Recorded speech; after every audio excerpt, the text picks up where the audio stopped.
Hey y'all, welcome back to Bowls with the Bard. My name is Cakes, I am your host. On today's episode of Cakes Take, we have our first repeat guest, Miss Jackie Medeski. Today we are going to talk about Faction of Fools Comedia inspired Henry V. Now, disclaimer, neither Jackie nor I have ever taken any classes or know anything about Comedia. So, I know a little bit about you Comedia. do know a little bit about Comedia. Okay, beautiful. I know a little bit. It's been a while, but I know a little bit. Okay, so maybe you'll be able to comment a little bit about how successful or unsuccessful they were in applying the style to this play. Yeah, definitely. I cannot add anything intelligent about that. I mean, we'll see what happens. But before we go into much detail, let's smoke a bowl. First things first. Yes.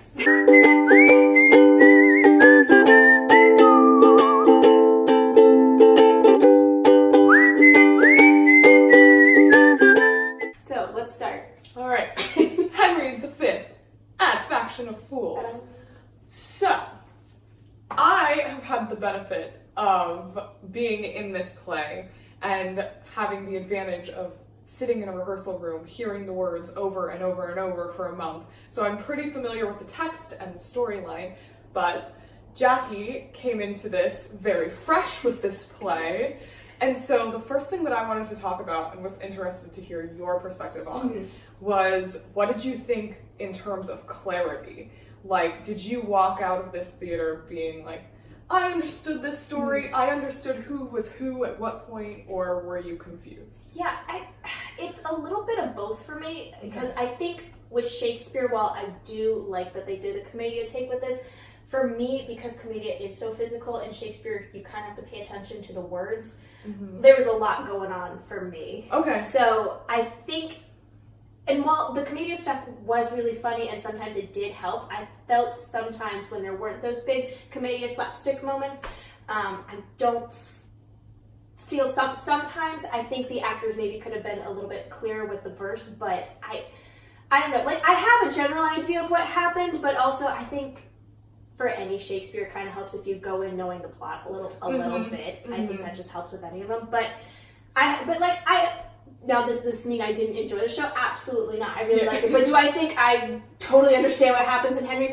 Maybe not. Okay. But I still really enjoyed it and had a great time, and I would recommend people go see it. Okay, very cool. From my perspective of somebody who knows the play really, really well, I adored it. I walked out being like, wow, what an interesting, fun, different take on this play. I was in a very depressing version of this play, so it was interesting to see that concept like completely flipped on its head and done on the opposite end of the spectrum. Yeah. But yeah, I was very interested to know how somebody who didn't know what it was coming in was going to feel about it. Yeah. So now it's interesting to hear because you did do such, I mean, I didn't see any of it, but it was all the photos I saw were lit very moodily. Yeah. So which do you think kind of fits the story better? I'd be interested to know that. You know, I think the thing that I liked the most about this production was that it proved to me that both work. Like we approached the Catherine scenes as very dark, as this princess who does not have language as a tool in this relationship, and who is very nervous, who's being sold off by her family, and her first interaction with Henry, you know, the text definitely works comedically, which is how it's usually played, but it also works in a dark way, in a kind of rapey way that makes you really uncomfortable. And we got a lot of very good feedback about that at the time when we did it. This version played these scenes like super goofy. To the max. Like one of my favorite parts of the production as a whole was that, you know, you get this scene in the middle of the play where Catherine is talking to Alice, her servant, about like, okay, teach me how to say the different parts of the body in English. Yeah, oh my god, that was such a good scene. That was so funny. Yeah, I adored that scene. It like blew my mind because I think that scene in particular can be a real challenge because of the French and because it's a long scene if you don't cut it. And I thought it was really neat that instead of like treating that like a problem patch. Instead, they were just like... They threw more. They were like, here, not only French, have some sign language in this scene too. Like, French and sign language, 2 languages I don't speak at all. But I knew exactly what was going on. Yeah, exactly. Yeah. Exactly. That was really such a funny away. Scene. Such a funny scene. That was like the highlight for me of like how both can work. I didn't know what to expect coming into that scene and walked out of it being like, Yeah, but I honestly think that might have been the funniest part of the show, other than like right before intermission when they were being all French. And I don't remember why that scene was so funny, but I just remember the accents were out. They were like plotting. They're like, we're going to get the English, and it was really, really funny. Anytime like the French stuff was so funny. I think it's because they did the accents really, really well. I think we have to give them I agree. French is such a hard accent. You think it's gonna be easy, it's not. It's like weirdly in the back of your throat, but nasal at the same time. Yeah. I thought they tackled that one really well. There's a scene where there's a Scottish and a Welsh like officer on stage, and the people doing those accents tackled those incredibly well. Yeah, I thought that was really neat. Another thing that really stood out to me was when you first walked into the theater, it was very clearly that. It was a theater. You know, you've got the backdrop, which was, did they have a fly system? Yeah, it was literally the fly system. Yeah, they had that cabinet thing and like the costume rack. Kind of the backdrop, but then it was just the fly rail. So like making no attempts to say we are not in a theater right now, which initially I was like, oh, okay, that's a choice. And then they start the play, and the first speech is quite literally the whole ensemble, in this case, acting as the chorus. That's what I assumed. I was like, this is a chorus speech. That's what I thought. Basically saying like, oh gosh, we're so sorry. We're about to tell you this like epic story about a king and a war, and we're going to tell you about horses, and we just have this theater. So, like, we're gonna do our best with it, but, like, we're sorry. And I was like, oh my gosh, this is the perfect way to do this play, because it's exactly what the text calls for. And just in general, I thought the ensemble work was They were so good as an ensemble. I think that's really what sold it to me. It's just, like, they were all working at the same level. Because if you have in a tight ensemble show like this, if there's any weak link or on the opposite end, anyone who's really, really good, they stick out and pull focus. But I would honestly say I have something good to say about every single ensemble member, and I can't always say that in ensemble shows like this, but all of them were even across the board, and they were so good. Oh my god. And like, you're doing Shakespeare and this crazy commedia physicality as well. It's just like, how, I don't know.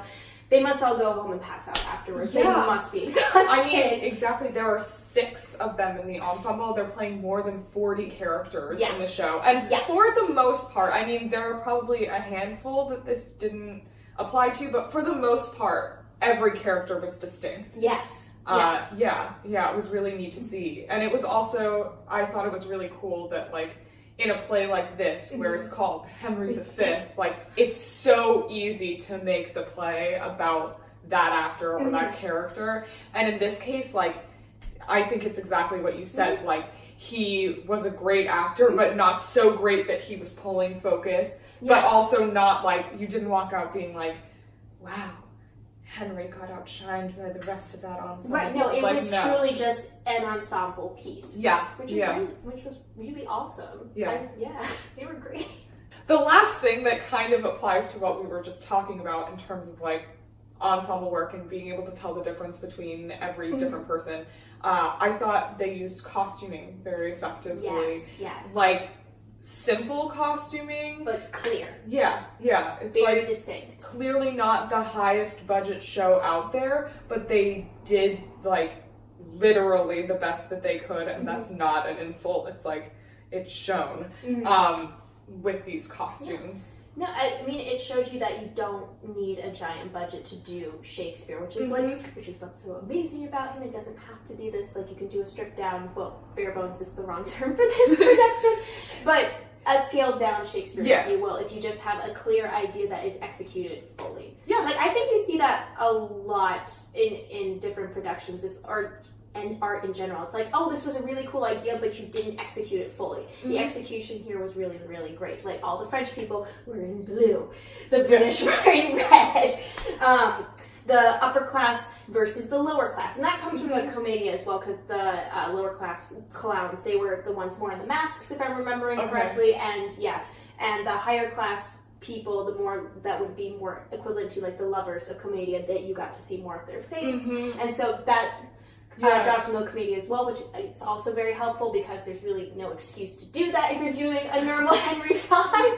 So I think the Commedia aspect really helped there. Also, you knew a person was poor if they were walking. Yes! Oh yes! It was great.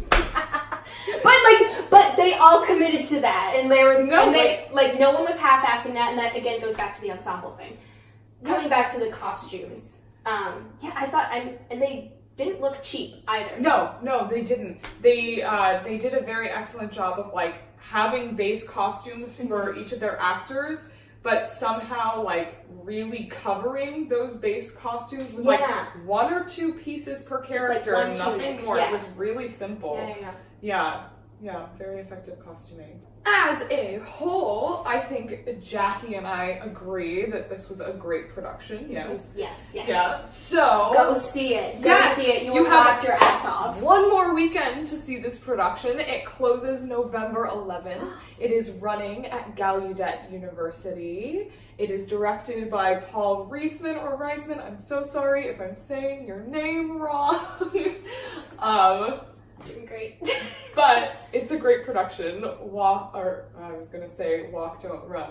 But run! Well, you gotta be safe. We don't want you to trip and fall and miss it, break your leg. Do not carry any scissors with you to see this production. Run with scissors to the production so you can shank your way in. If you did that, blame Jackie.